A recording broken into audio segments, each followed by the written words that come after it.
Hello, students. Because everybody's trapped at home, I wanted to share some of my favorite books. Um, so this is China Mieville's Embassytown.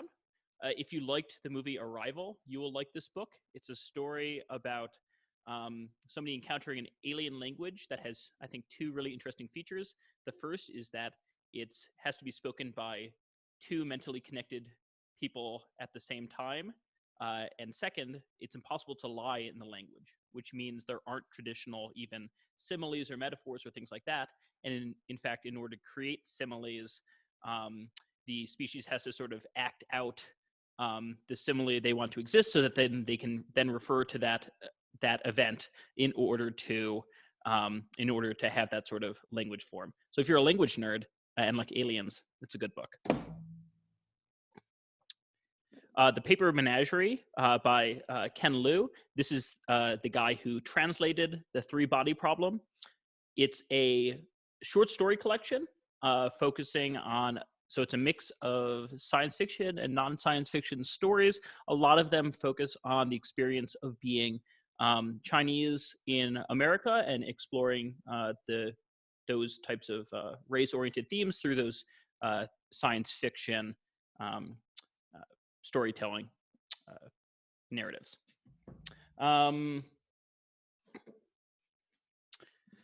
Gone Away World by Nick Harkaway. If you're looking for something that is maybe a little bit more post-apocalyptic because you're trying to engage with the current narratives in the news, so no pandemics involved, but it takes place in the aftermath of a war that involves these bombs that don't cause any destruction, but instead they just erase from existence the things they hit. It turns out there's some side effects to these bombs. Specifically, the matter that gets erased still exists in this sort of blobby form. It's just been stripped of all the contextual information that defined what it was before. And this blobby stuff floats around, and when it comes into contact people, it turns into whatever they were thinking about at the time. So that's weird. So the story is about sort of a crack team of problem solvers who have to go and solve some infrastructure failure in this post-apocalyptic landscape. And along the way, they encounter lots of pirates and ninjas and mimes and things like that. There's a theme here. Weird books. Let's see. Asterios Polyp. This is a fantastic graphic novel about an architecture professor whose sort of life goes awry. That might not seem very exciting, but it is just like one of the most beautiful graphic novels I've ever read in terms of the intentional use of certain color and shape in order to communicate some of its narrative themes.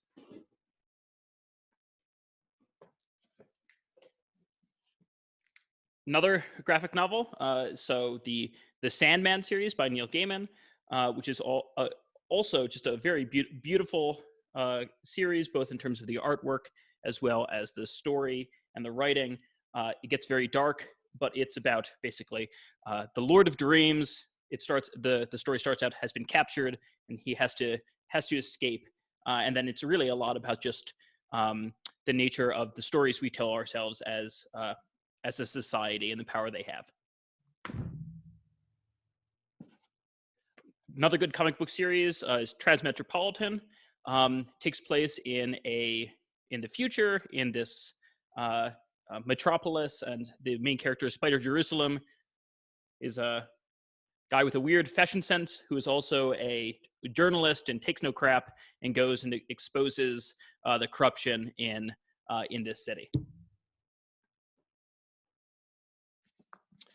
Back to books. House of Leaves is a story of a documentary film crew in making a movie about this house that they've discovered is slightly larger on the inside than it is on the outside. Whole bunch of sort of weird, mind-bending physics stuff happening in the house. But what's cool about the book is the way that the layout mimics what's going on in the story. So in some parts, the text is very sort of normal. In others, it gets very sort of weird and claustrophobic as the story gets claustrophobic. In some sections, the text is relatively dense as time is going very slowly. In other parts, it's much more sparsely spaced when the story is moving very quickly. So you find yourself flipping the pages very quickly as time is going quickly. It's an interesting concept. Jonathan Strange and Mr. Norrell.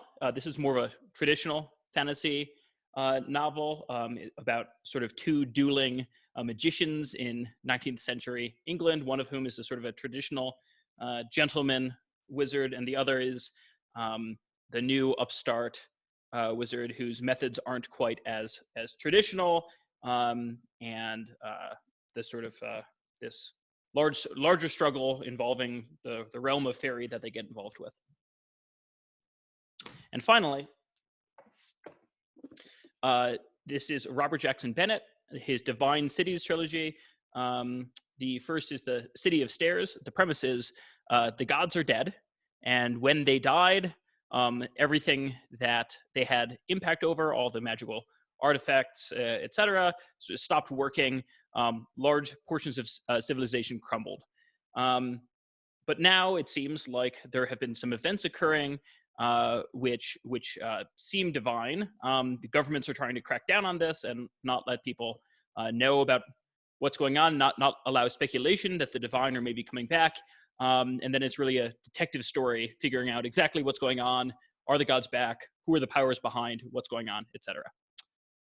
So here, some good books. Oh, last but not least,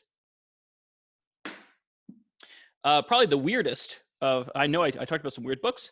Probably the weirdest, Cities of Saints and Madmen by Jeff Vandermeer. If you saw the movie Annihilation, it's the same author.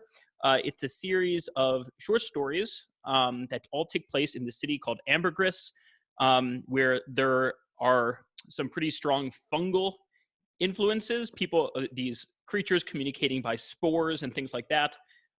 It's a real mix of different writing styles to explore different themes within this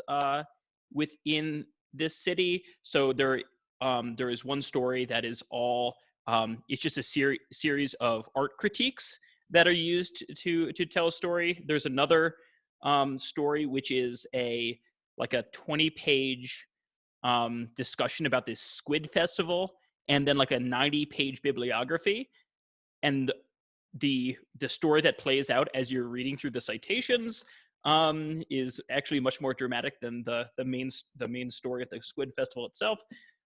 Maybe you have to be an academic to get a kick out of that, but it's a lot of just very creative narrative and really creative use of different